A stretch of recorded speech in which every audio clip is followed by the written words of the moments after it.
In August 2026, a company that used to be famous for video game graphics cards became the single most valuable company on Earth, worth more than $5 trillion.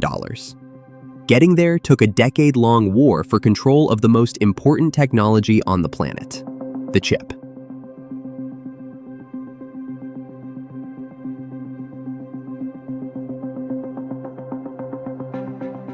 For decades, the chip industry ran on one rule: Moore's Law. The number of transistors on a chip roughly doubles every 2 years. Intel built an empire on it, designing and manufacturing its own chips end-to-end, dominating the industry for the better part of 30 years. Nobody expected that model to be the one that eventually fell behind.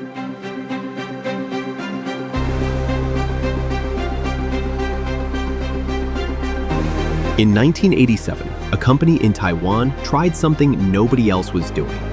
It would only manufacture chips other companies designed, never compete with its own customers. That company, TSMC, became the invisible giant behind almost every advanced chip on Earth, including, eventually, the ones Nvidia and AMD design, but don't have the factories to build themselves.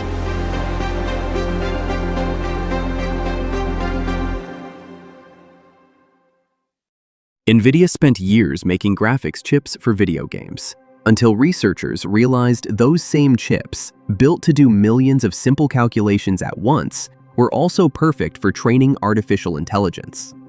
Nvidia leaned in hard, building an entire software platform, CUDA, around it.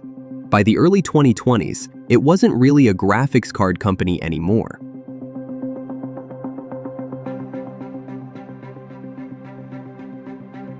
Then ChatGPT happened.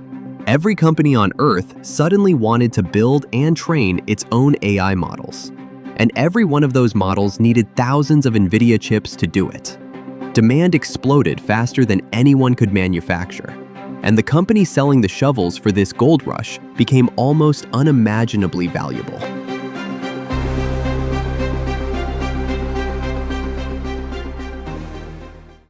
In October 2022, the US government drew a hard line. America's most advanced AI chips could no longer be sold to China, full stop. It was the broadest technology restriction of its kind in decades, an attempt to keep the most powerful chips in the world out of a strategic rival's hands.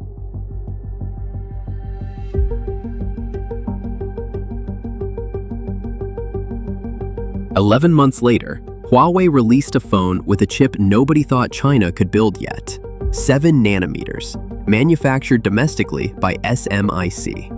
It didn't fully close the gap, but it proved the restrictions had a limit and that China wasn't simply going to stop.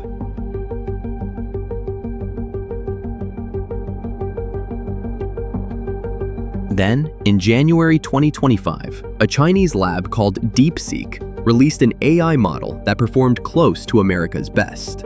Built, they claimed, on a fraction of the chips and budget anyone expected. It didn't matter whether every claim was exactly true. It was proof that the chip war might not be as one-sided as it looked.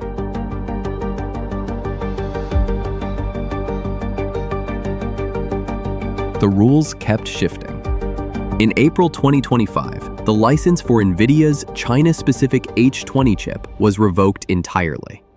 Nvidia took a $5.5 billion hit. By December, the same administration reversed course and allowed a newer chip, the H200, to be sold to China after all.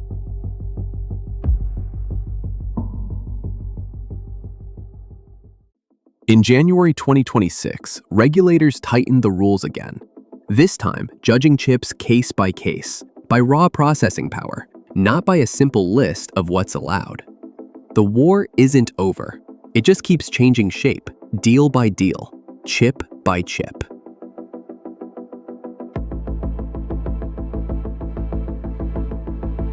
So who's actually winning? Watch the market decide, one company at a time.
ranked by their highest valuation ever reached.